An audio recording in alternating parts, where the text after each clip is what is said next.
Part 1. The Omen. The villagers of Eldermire always dreaded the arrival of the blood moon. Legends passed through generations spoke of curses, sacrifices, and a beast that roamed the woods under its light. For years, these were merely tales to frighten children into obedience until strange things began happening again. Livestock slaughtered in their pens, people disappearing without a trace, and that sound, the guttural growl echoing from the woods. On the eve of the blood moon, 19-year-old Elara sat by the window of her crumbling family cottage, watching the crimson orb rise higher into the sky. Her younger brother Samuel lay asleep in the next room, his breaths steady but shallow. Their parents had vanished 3 years ago during the last blood moon, and since then, the siblings lived in constant fear of its return. Elara's gaze drifted to the forest. She had been warned never to enter it, especially on nights like this. But something about the whispers carried by the wind called to her. It wasn't words exactly, but a feeling, an unshakable pull that made her chest tighten and her fingers itch. At midnight, the village bell tolled. Its hollow sound carried across the rooftops. Elara's heart skipped a beat. She rose from her seat and walked to the door. Her hand hovered over the latch, trembling. "Elara, no!" She turned to find Samuel standing in the doorway, his small frame illuminated by the moonlight pouring through the window. His face was pale, his eyes wide with fear. "I heard it too," he whispered. "The whispers. They're trying to trick you. Don't go." But the pull was too strong.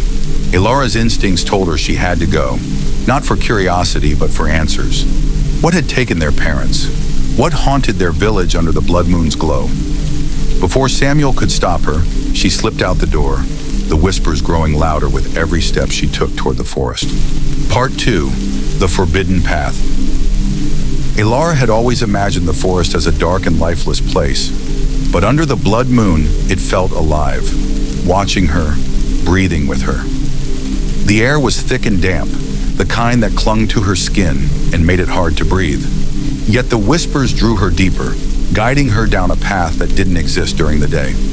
She stopped at a clearing, her eyes catching the faint glow of something buried among the roots of an ancient oak tree. Kneeling, she brushed away the moss and soil to reveal a strange, carved stone. Its surface was etched with symbols she didn't recognize, but they pulsed faintly, as if responding to the moon's light. Elara, her name echoed softly, carried by the wind. She froze. It wasn't the whispers this time. It was a voice she recognized. She whipped around, her heart racing. "Mother!" From the corner of her eye, she caught movement. A shadow flitted between the trees, its form too large and distorted to be human. She took a step back, clutching the stone tightly, its surface warm against her palm. "Elara, come home!" The voice called again, more insistent. It was unmistakably her mother's, but something was wrong.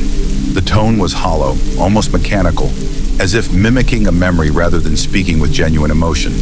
"Elara, don't!" Samuel's voice startled her. She turned to see her brother standing at the edge of the clearing, his small frame trembling with fear. He hadn't followed her into the forest. He couldn't have. And yet there he was, barefoot and shivering under the blood moon's light. "How did you—" Before she could finish, a guttural growl echoed from the shadows. The trees seemed to groan and shift, their branches stretching unnaturally toward her. A figure emerged from the darkness, a monstrous silhouette, its eyes glowing like embers. Samuel screamed, but it wasn't a sound of fear. It was a cry of pain, his voice twisting into something unrecognizable. Elara turned to him, horrified as his body convulsed, his eyes rolling back. "Run!" he gasped before collapsing to the ground, but she couldn't move. The creature advanced, its massive claws glinting in the moonlight. The whispers were deafening now, a chaotic chorus that seemed to come from everywhere and nowhere. Elara clutched the stone tighter, its warmth spreading up her arm like fire. In a surge of desperation, she raised the stone toward the beast. The symbols flared brightly, casting a blinding light that cut through the crimson haze. The creature howled, retreating into the shadows, but the light didn't fade. Instead, it grew stronger, enveloping the entire clearing. When the light finally dimmed, Elara found herself alone. Samuel was gone, The whispers had ceased, and the forest was eerily still. But the stone remained in her hand, its symbols glowing faintly, as if waiting for her next move. Part 3. The Marked Ones. Elara's chest heaved as she struggled to make sense of what had just happened. The stone in her hand felt heavier now, its glow dimming but persistent. The warmth it once radiated had turned cold, as though it was alive and wary. "Samuel," she whispered, her voice trembling. But her brother was gone. No trace of him remained, not even footprints.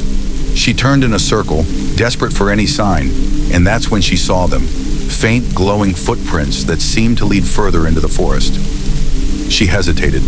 Every instinct screamed at her to run back to the village, to safety. But safety no longer felt real, not after what she'd seen. Her fingers tightened around the stone, its surface pulsing faintly in response. With no other choice, she followed the glowing trail. As she walked, the forest grew darker, despite the blood moon's eerie light. The trees seemed to close in, their branches forming a tangled canopy overhead. The whispers returned, softer now, like a distant chant. Elara strained to hear, catching fragments of words that made her blood run cold. Chosen, sacrifice, blood must flow.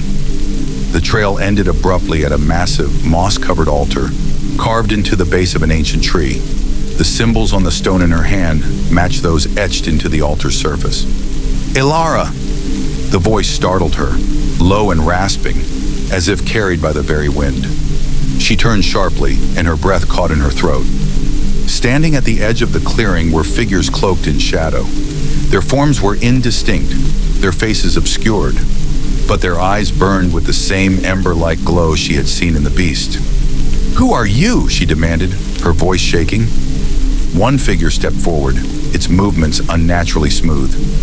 "We are the Marked Ones," it said, its voice layered, as if multiple people were speaking at once. "Bound to the moon's curse, keepers of the ancient pact." Elara took a step back, clutching the stone tightly. "What do you want from me?"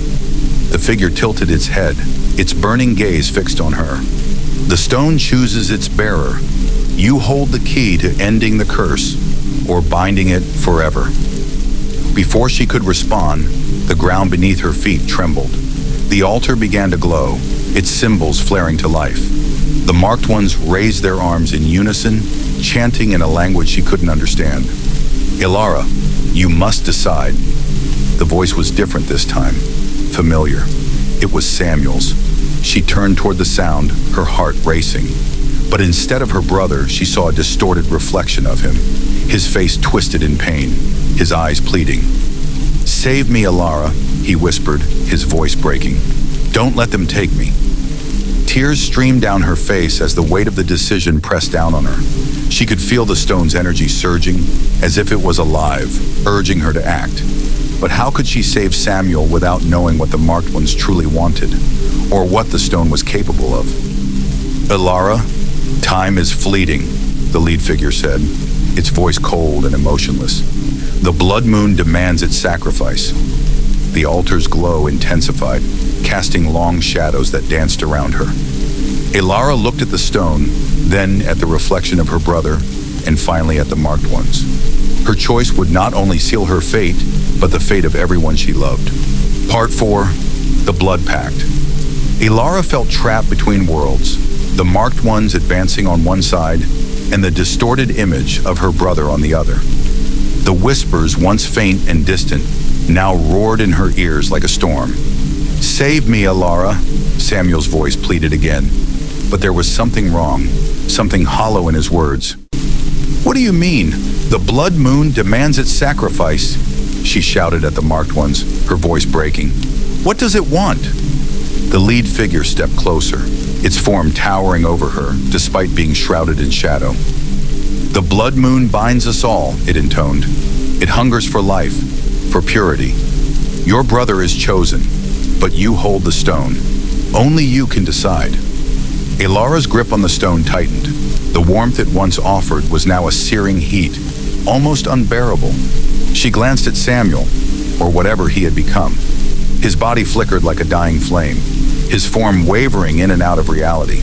"No," she whispered, shaking her head. "I won't let this happen. I'll save him." The marked ones tilted their heads in unison, as if amused. "There is no salvation," they chanted, "only balance. To save one, another must fall." The ground beneath the altar split open with a deafening crack, revealing a gaping void. From the darkness rose clawed hands, skeletal and glistening with blood, grasping at the edges. The sight made Elara's stomach churn, but she didn't falter. "Enough!" she screamed, raising the stone high. Its symbols flared brightly, brighter than the moon itself. The marked ones recoiled, their chants faltering as the light washed over them. "Elara!" Samuel's voice cut through the chaos. "You have to use it. Use the stone. You can stop this." "But how?" she cried, her voice cracking.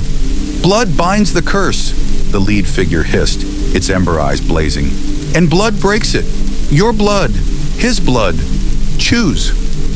The whispers turned into a deafening roar, the wind lashing against her as if the forest itself sought to punish her hesitation. Elara closed her eyes, her mind racing. If the stone held the power to end the curse, then maybe, just maybe, she could turn it against the blood moon itself. She lowered the stone to her chest, feeling its heat spread through her body. She whispered a single word. "Release." The stone erupted in light, a beam shooting directly into the sky and striking the blood moon. The ground shook violently, the marked ones shrieking as their forms began to disintegrate, their shadows dissolving into the void. "Elara!" Samuel's voice was distant now, fading along with the altar's glow. She turned to him, only to find his form collapsing into ashes, swept away by the wind. "No!" she screamed, reaching out, but it was too late. The clearing fell silent, the blood moon dimming to a faint, pale orb. She collapsed to her knees, clutching the now lifeless stone. The forest around her was still, the oppressive energy gone. But so was Samuel, and so was her hope of bringing him back. The whispers were gone, but in their absence an eerie silence settled over the woods. Elara knew this was only the beginning. The stone's power might have ended one curse, but at what cost? Part 5. Echoes in the silence. Elara sat frozen, her mind a storm of grief and regret. The stone, once alive with energy, now felt like dead weight in her hands. The whispers were gone, but the silence was worse, a hollow emptiness that pressed against her chest. "Samuel," she whispered, her voice trembling. She looked around the clearing, hoping to see some trace of him, but there was nothing. The ashes that had been his form had vanished into the air. The ground beneath her was cold and damp, but she didn't move. She couldn't bring herself to leave, not yet. What had she done? She had destroyed the marked ones, broken the blood moon's hold. But in doing so, had she doomed her brother? A faint rustling sound broke the silence, and Elara's head snapped up. Her heart pounded as she scanned the clearing, her eyes searching the shadows. "Who's there?" she called out, her voice cracking. From the edge of the clearing, a figure stepped forward. Elara's breath caught in her throat. It was Samuel, or at least, it looked like him. His face was pale, his eyes sunken, but he was solid, whole. "Samuel!" she cried, scrambling to her feet. She ran to him, but as she reached out, he stepped back, his expression unreadable. "Elara," he said, his voice quiet, almost distant. "You shouldn't have done it." Her hand froze mid-reach. "What are you talking about? I saved you. I broke the curse." Samuel shook his head slowly. "You didn't break it. You changed it." His words sent a chill down her spine. "What do you mean? I destroyed the marked ones. The whispers are gone. The blood moon is..." "Still watching," Samuel interrupted, his tone eerily calm. He looked up at the pale orb in the sky. "It doesn't need them anymore. It has you." Elara's blood ran cold. "What are you saying?" Samuel's gaze returned to her, and for a moment his eyes glowed faintly, the same ember-like light she had seen in the marked ones. "You hold the stone, Elara. You're bound to it now. The blood moon's power isn't gone. It's inside you." Her hands trembled as she looked down at the stone. Its surface was dull, the symbols faint, but as she stared, she felt it. An unmistakable pull, a flicker of energy deep within. "No," she whispered, shaking her head. "I didn't ask for this. I just wanted to save you." Samuel stepped closer, his expression softening. "I know. but some things can't be undone. He reached out, placing a hand over hers, covering the stone. His touch was cold, and she felt a surge of energy flow through her. "Samuel, what's happening to me?" she asked, her voice barely above a whisper. "The blood moon chose you," he said. "You're its vessel now. Its power will grow, and when the next blood moon rises, it will come for you." Tears welled in her eyes. "Then what do I do? How do I stop it?"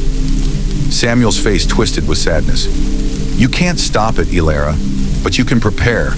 The stone is the key. Learn its secrets, harness its power. It's the only way you'll survive." Before she could respond, Samuel's form began to fade, his body dissolving into the air like mist. "No, don't leave me," she cried, reaching for him, but her hands grasped at nothing. His voice echoed faintly as he disappeared. "I'll always be with you, Elara. Remember that." And then he was gone. Elara stood alone in the clearing, the stone heavy in her palm. The forest was silent, but the weight of Samuel's words hung over her like a storm cloud. The blood moon's power was still alive, and it had chosen her. Part 6. The darkness within Elara's mind raced, her heart pounding in her chest. Samuel was gone, his final words reverberating in her ears. "The blood moon chose you." The weight of that statement, of what it meant, pressed on her like 1,000 tons. The stone in her hand pulsed faintly, like a heartbeat that wasn't her own. She staggered backward, falling to the ground as waves of nausea rolled through her. Her vision blurred, her body trembling as she struggled to make sense of everything that had happened. The curse wasn't broken, it had only shifted. "The stone," she whispered, her voice shaking. "What do you want from me?" But there was no answer, only the oppressive silence of the forest. The wind had stopped howling, the air was still. Even the distant cries of animals seemed to have ceased. Elara was alone, but she knew she wasn't truly alone. The stone's energy was growing, pulsing with a life of its own, its warmth spreading through her veins. Her chest tightened as she felt the power inside her, pulling, urging her to unleash it. Her body burned with an unnatural heat, as if the blood moon itself had taken root in her. "Elara," the voice came again, soft and familiar, but distant. It wasn't Samuel this time. It was a whisper from within, her own voice, but not her own. "Elara, you've become the vessel.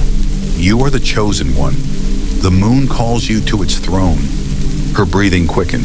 She tried to fight the pull, tried to push back against the strange foreign power rising within her, but it was no use. The stone had marked her, bound her to the blood moon's curse. "Stop," she gasped, clutching the stone tighter. "I don't want this. I didn't ask for this." But the stone responded, growing hotter, its symbols glowing fiercely. The forest around her seemed to ripple, the trees bending, their forms distorting like shadows cast by a flickering flame. A low growl rumbled in the distance, and Elara knew, deep in her gut, that something was coming. The ground trembled beneath her, and the air grew thick with an oppressive energy. She rose to her feet, stumbling slightly as her senses heightened. She could feel the forest around her, its dark heartbeat, its pulse, as though it were alive. "Help me," she whispered, not knowing who or what she was calling to. Then the earth cracked open in front of her, and out of the darkness, something emerged, something massive, a form that seemed to take shape from the shadows, its eyes burning with the same amber glow as the stone. It was a creature, twisted and ancient, with a body that seemed to be made of both flesh and shadow. The beast's eyes locked onto hers, and Elara's blood ran cold. She knew this creature. It was the thing that had haunted her dreams, the beast of the blood moon, the guardian of the curse. "Elara," it growled, its voice like the grinding of stone. "You are the new vessel. The moon's hunger will be sated with your blood. You cannot escape."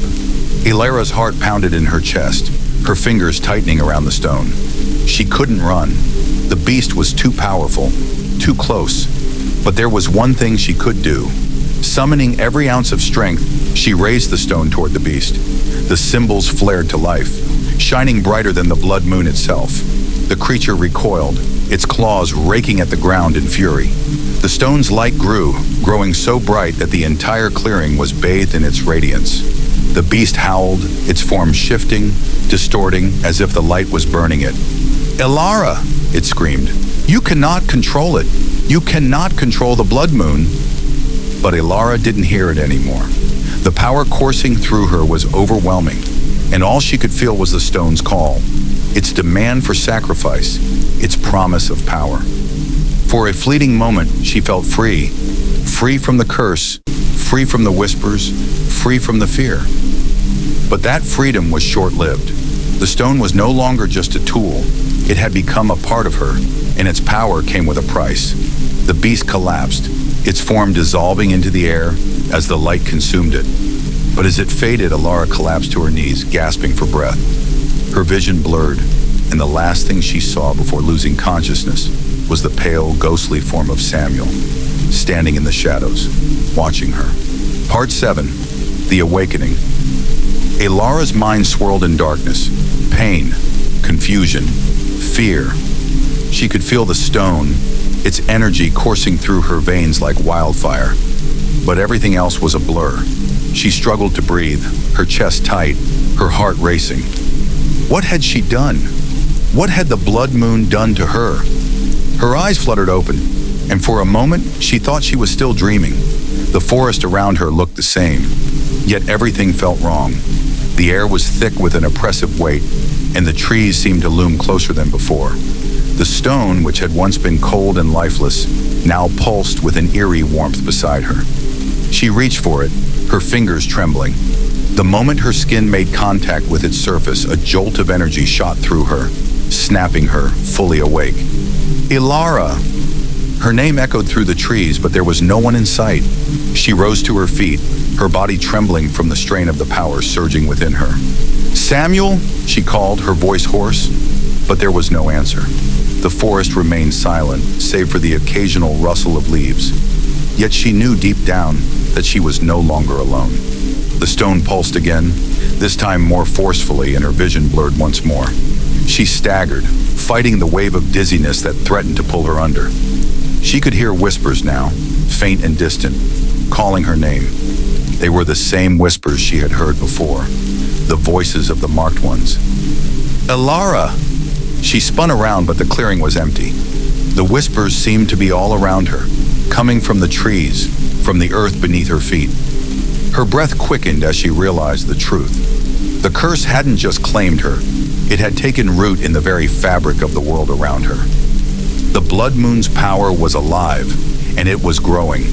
The stone's glow intensified, its symbols flaring to life once more, burning bright against the darkness of the forest. Elara clenched her fists, trying to fight the pull of its power, but it was too strong. Suddenly, the ground beneath her feet cracked open, and from the lie, something emerged. It was not the beast she had fought before. This was something older, something far darker, a figure cloaked in shadows with eyes that burned like molten gold. "Elara," the figure intoned, its voice deep and resonant, like the rumbling of thunder. "You have embraced your destiny." Elara's heart skipped a beat. She recognized the voice. It was the voice she had heard in her dreams, the voice of the blood moon itself. "No," she whispered, shaking her head. "This isn't me. I didn't ask for this." The figure laughed, a low, chilling sound that echoed through the clearing. "The blood moon does not ask, it commands, and you have been chosen to carry its will." Elara took a step back, her eyes searching the figure's shadowy form. "What do you want from me?" she demanded, her voice stronger now, though fear still gripped her heart. "Nothing," the figure said. "You have already given it. The power of the moon is yours, but it must be used or it will consume you." The stone pulsed again, its heat growing unbearable. Elara fell to her knees, her hands clutching at her chest as the power inside her began to rise. She could feel it, spreading through her veins, filling her mind with visions of the moon, of its dark power. It was no longer a force she could control. It was a part of her, feeding on her fear and her doubt. "You must decide," the figure said, its golden eyes burning into hers. "You are the vessel. The moon will claim what is rightfully its, or you will perish. Choose your path, Elara." The whispering voices grew louder now, a cacophony of calls and demands, pulling her in every direction. She closed her eyes, trying to block them out, but they were everywhere. The stone was no longer just a symbol of the curse. It was her only way out, the only way to keep the moon's power from consuming her entirely. The figure waited, its gaze unblinking, as the decision weighed on Elara like 1,000 pounds. She knew, deep down, that there was no escaping her fate. The blood moon had already chosen her. The question was not whether she would accept its power, but whether she could survive it. I choose, she whispered, her voice barely audible. The stone's glow flared one final time, blinding her as its power surged through her, overwhelming her senses. The world around her seemed to shift and distort, and for a brief moment, she wondered if she had made the wrong choice. But then she felt it. The cold, ancient power of the blood moon was no longer a distant threat. It was hers, and with it, she would make the moon bow to her will. Part 8. The Rising Tide. Elara's heart raced, but there was no turning back now. The stone's pulse beat in time with her own, its power coursing through her veins like fire and ice at once. She could feel the blood moon's hunger within her, feel it trying to consume her, bend her to its will. But she wouldn't let it. She had made her choice, and now she would control it. The figure, still cloaked in shadows, observed her with cold, unblinking eyes. It did not speak, but Elara could sense its amusement, its understanding that she was no longer the helpless girl she once was. "You have accepted it," the figure said, its voice low and ancient. "But the true test has only just begun." Elara clenched her fists, the stone digging into her palm. The whispers, once distant, were now inside her head, thousands of voices speaking at once, urging her to yield to the blood moon, to become its servant. But Elara had no intention of doing that. "I will not be a pawn," she growled, her voice firm. "I will be the master." The figure tilted its head slightly, as if considering her words. "Then you must face the moon's wrath. The power you now hold will either elevate you or destroy you. There is no middle ground." Elara took a deep breath, feeling the pull of the stone growing stronger. She could feel its power now, raw, unrefined, ancient. It was a force unlike any she had ever known. She was its vessel, yes, but she would not let it consume her. She would control it. The ground beneath her feet rumbled, and the air crackled with energy. The blood moon above began to pulse, sending waves of crimson light across the sky. The clearing seemed to twist and warp, the trees stretching and distorting as if they too were reacting to the stone's power. "Elara," the figure whispered, its voice now a growl, "you are no longer just a girl. You are the blood moon incarnate. But even with that power, you are not invincible. There are forces that will test you, forces older than time itself. Will you survive them?" Elara's eyes burned with defiance.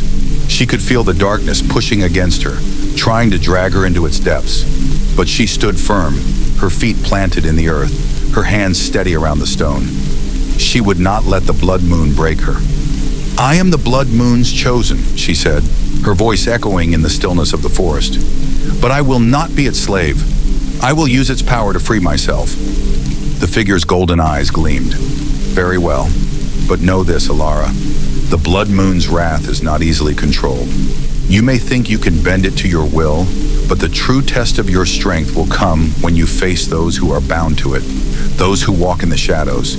They will seek you out, and they will not stop until they have claimed the stone from your grasp." Elara felt a chill crawl up her spine. "Who are they?" "They are the Watchers," the figure said. "The blood moon's guardians, the ones who ensure its power never wanes. They have existed since the dawn of time, and they will stop at nothing to see the curse fulfilled. They will come for you, Elara, and when they do, you must decide. Will you fight for your survival, or will you succumb to their will?" The blood moon above seemed to grow even brighter, its light seeping into the earth, sending tremors through the ground. Elara could feel the air grow thick with anticipation, as if the very world was holding its breath for what was to come. "I won't let them take me," she said, her voice low and determined. "I will fight." The figure did not respond, but its presence seemed to fade into the shadows, leaving Elara alone in the clearing. The moon's light cast long, twisted shadows over the land, and Elara knew her journey was far from over. She had embraced the blood moon's power, but now she would have to face its full force. The Watchers were coming, and they would not stop until they had the stone, until they had her. But Elara was ready. The stone pulsed once more, and she felt a surge of power unlike any she had ever known. She could feel the moon's influence growing stronger within her, its hunger stirring, but she would not let it control her. She would be the one to control it. The blood moon's true power had awakened, and so had she. Part 9. The Watcher's Arrival. Elara's heart raced as she stood, her breath coming in sharp, measured gasps. The Watchers were close. She could feel it in the air, the shift in the world around her, the electric tension that clung to everything. The blood moon's power surged through her, the stone burning in her palm. Her hands trembled, but she clenched her fists tightly, refusing to let fear take hold. She had chosen this path, and now there was no turning back. The wind picked up, rustling the leaves around her, a foreboding whisper in the air. She turned toward the edge of the clearing, the shadows growing thicker, swirling like smoke. The trees seemed to bend toward her, their skeletal branches creaking as if they too could sense the coming threat. "Elara!" The whisper echoed through the trees, a voice like a soft breeze brushing against her skin. It was not the blood moon's voice this time. It was something darker, something older. The Watchers had arrived. From the darkness they emerged, figures cloaked in black, their forms tall and imposing, their faces hidden beneath dark hoods, but their eyes gleamed with an unsettling golden glow. There were 3 of them, silent and graceful, like shadows made flesh. The air around them seemed to distort, the very atmosphere bending in response to their presence. "Elara," one of the Watchers spoke, its voice low and resonant, echoing through the forest like a distant thunderclap. "You have taken the blood moon's power, but it will consume you if you do not surrender. The stone belongs to us. Return it, and we will allow you to leave this place." Elara's grip tightened on the stone, the heat radiating from it almost unbearable. The Watchers stood before her, unmoving, their golden eyes fixed on her with a sense of ancient, unyielding authority. She could feel the weight of their gaze, the power they held in their silence, but she would not bow to them. "No," Elara said, her voice steady despite the pounding of her heart. "I will not give up the stone. I will not be your puppet. I am its vessel, and it will not control me." The Watchers did not move, their faces unreadable beneath their hoods. But there was a moment of stillness, a silence that stretched on far too long. Then, the one in the center stepped forward, its gaze never leaving Elara's face. "You misunderstand, child," it said, its voice like the rustling of dead leaves. "You think the stone is a gift. You think the blood moon is a power you can control. But you are wrong. The blood moon does not grant power. It demands a price." The other 2 Watchers stepped closer, their movements fluid and synchronized, like 2 halves of a whole.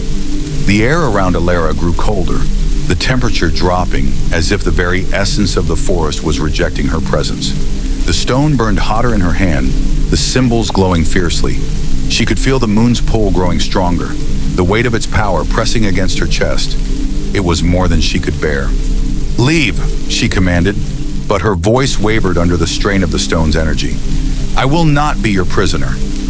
The Watchers did not respond with words. Instead, the one in the center raised its hand, and the air around Elara seemed to warp. The trees groaned as if in pain, their branches bending in unnatural ways, and the ground beneath her feet trembled.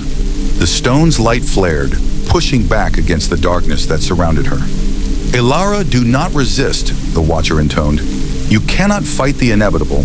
The blood moon is your fate. You are no longer a simple girl. You are its chosen, its vessel. You cannot escape its power. You cannot escape us." But Elara refused to falter. She could feel the blood moon's power coursing through her. But now she understood something she hadn't before. The stone was not just a tool. It was a part of her, a manifestation of her will, and she was stronger than they realized. She took a deep breath, focusing all of her energy on the stone. The symbols flared once more, and the ground beneath her feet cracked open, sending waves of energy rippling through the clearing. The Watchers stumbled back, their golden eyes flickering with something that resembled surprise. "Elara," one of them whispered. "You cannot control this power." But Elara's gaze was unwavering. She had accepted the curse of the blood moon. She had chosen to wield its power, and now she would stand against the Watchers, no matter the cost. The stone glowed brighter than ever before, casting a blinding light over the clearing, and Elara felt the full weight of the blood moon's energy flow through her, surging and roaring like a tidal wave. The Watchers recoiled, their forms fading into the shadows, their golden eyes now lost in the brilliance of the stone's light. But Elara was not done. She would not be their pawn. The battle for the blood moon's power had only just begun. Part 10. The Final Confrontation. Elara's chest heaved with the effort of holding the stone. The power coursing through her veins was both intoxicating and suffocating, a constant tug of war between control and destruction. She could feel the blood moon's hunger, the urge to surrender to its will, to let it consume her completely, but she would not yield. Not now. The clearing was silent, the shadows growing darker around her. The Watchers had retreated, but Elara knew they would return. They had underestimated her, and now they would pay the price. The blood moon had chosen her, and she had chosen to wield its power. But there was one last thing she needed to understand. The Watchers had spoken of the stone's true nature, that it was not a gift, but a curse. It was not simply a source of power, it was a key to something far darker, something older than time itself. She could feel it now, deep in her soul, a pull, a beckoning from the stone itself. It was calling to her, urging her to go further, to embrace its true potential. But what would that mean for her? Would she become its master, or would she be consumed by its power, just as the Watchers had warned? Elara, her name whispered through the trees, soft and eerie, like a breath on the wind. She turned, but there was no one there. Yet she knew the voice. It was the blood moon itself, its presence more tangible now than ever before. Elara. This time the voice was stronger, more insistent, filled with an ancient power. The stone in her hand pulsed once more, and she felt a surge of energy rush through her, pushing her to the brink. She gripped it tighter, trying to hold on, to maintain control. But the moon was relentless. "You are mine," the voice whispered, cold and commanding. "You are the vessel. You are the key. The time has come to embrace your fate." The world around her seemed to warp and twist, the ground cracking open as shadows spiraled upward, reaching for her, trying to pull her under. The moon's energy pressed in on her from all sides, threatening to drown her in its power. The whispers of the Watchers echoed in her mind, their warnings clear. She could not fight this. She could not control it. But Elara did not falter. She had already made her choice. She was no longer a pawn. She was the blood moon's chosen, and now she would prove it. Her eyes burned with determination as she raised the stone high, its light cutting through the darkness like a blade. The shadows recoiled, the air crackling with energy as the ground beneath her feet trembled violently. The earth seemed to split apart, revealing a swirling abyss beneath, the very fabric of reality bending as the blood moon's power began to surge to its peak. "Elara!" The voice came again, but this time it was not the blood moon. It was a different voice, one she recognized. "Samuel?" The name escaped her lips in a whisper, her heart racing. She turned toward the sound, but the clearing was still empty. "Elara!" There in the shadows a figure emerged, a tall man, his face shadowed by the darkness, but his eyes gleaming with a familiar golden hue. It was Samuel. "Elara," he said, his voice filled with an unnatural calm. "The blood moon's power is not meant to be controlled. You cannot survive its wrath." But Elara stood her ground. The stone was still glowing in her hand, its power surging through her. She was not afraid anymore. She would not be afraid. "I will control it," she said, her voice firm. "I will make the moon bow to me." Samuel stepped forward, his face now visible, and Elara's heart skipped a beat. His eyes, those golden burning eyes, were filled with something darker, something familiar. "You don't understand, Elara," Samuel said softly. "I tried to warn you. I tried to save you. But now you are beyond saving. You are part of the moon. You are part of the curse." The stone pulsed again, its energy becoming almost unbearable. Elara gritted her teeth, holding on, refusing to let it go. She could feel the blood moon's power trying to claim her, trying to pull her into the abyss, but she would not yield. "You are wrong," she whispered, her voice steady despite the chaos around her. "I am not part of the curse. I am the one who will break it." With a final defiant cry, Elara raised the stone high above her head, her hands shaking with the intensity of the energy that poured into her. The ground beneath her cracked open even further, the abyss widening as the blood moon's power reached its peak. And then, with a blinding flash of light, everything went silent. For a moment, there was nothing. No sound, no movement, just the stillness of the night, as though the entire world was holding its breath. Elara stood in the center of the clearing, the stone still glowing in her hand, its energy now completely still. The blood moon hung above her, its crimson light soft and dim. The power that had once threatened to consume her had finally been tamed. She had claimed it, but at what cost? She looked around, but Samuel was gone. The Watchers had disappeared. The forest, once alive with power, now felt empty, silent. The curse of the blood moon had been broken. But at the end of it all, Elara realized that she had not escaped unscathed. The blood moon's power had changed her, and it would never truly let her go. The world would never be the same again. End of story.